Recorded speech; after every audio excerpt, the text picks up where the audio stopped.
नहीं देखु गिरिराज सिंह जो कथा कहते एक्जाक्ट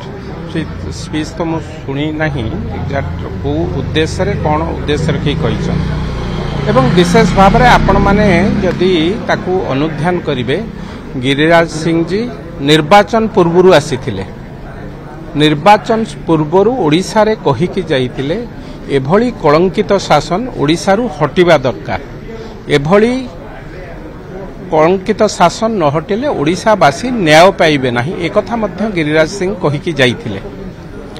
एवं एतेरे जदि शुणुथिली बिजू जनता दलर कार्यकर्ता माने बहुत खुशी हो जाइचंती तांको सपक्ष रे बोधे भाबुचंती जे जुक्ति बाढ़ीचंती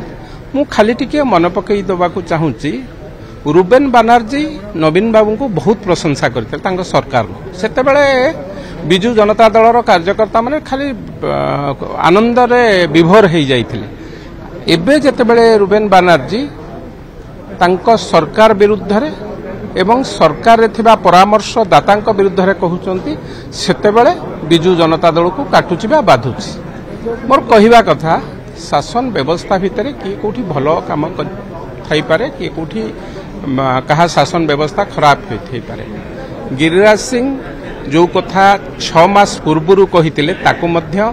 अनुध्यान करंतु आज को परिप्रेक्षी रे कहिसंती से कथा को मध्य अनुध्यान करंतु भारत रत्न काहाकू मिलिबो न मिलिबो से कथा तो तार कमिटी अछि से कथा निष्पत्ति नब किंतु जो कथा गिरिराज सिंह कहितिले विशेष भाव रे ओडिशावासी की मुझे जन देवाक चाहे मन पकई देवाक चाहे केंद्र मंत्री जेतेबेले ए कथा कही जे ए अंधारी शासन व्यवस्था ओडिशारू हटिबा दरकार ए सरकार न हटिबा पर्यंत ओडिशा रे डेवलपमेंट हेई परिबो नाही से कथा मध्य बिजू जनता दलर कार्यकर्ता माने सुनिचंती ना नहीं से कथा मध्य सुनिबा उचित एवं से कथारे मध्य गिरिराज सिंह वक्तव्य को सम्मत प्रकाश करबा उचित देखंतु व्यवस्था भितर किए कोठी नरेंद्र मोदी भी आम देशर प्रधानमंत्री भी नवीन पट्टनायक को कोठी कोठी प्रशंसा करथिले जो विभाग रे प्रशंसा पाइबा कथा से कोठी कोठी पाइथिले तेणु अमित शाह जी भी कोठी प्रशंसा करथिले पुणी जेतेबेले राज्य पई दुर्भाग्यर समय आसुथला तांको शासन व्यवस्था भितर पोड़ा ट्रांसफॉर्मर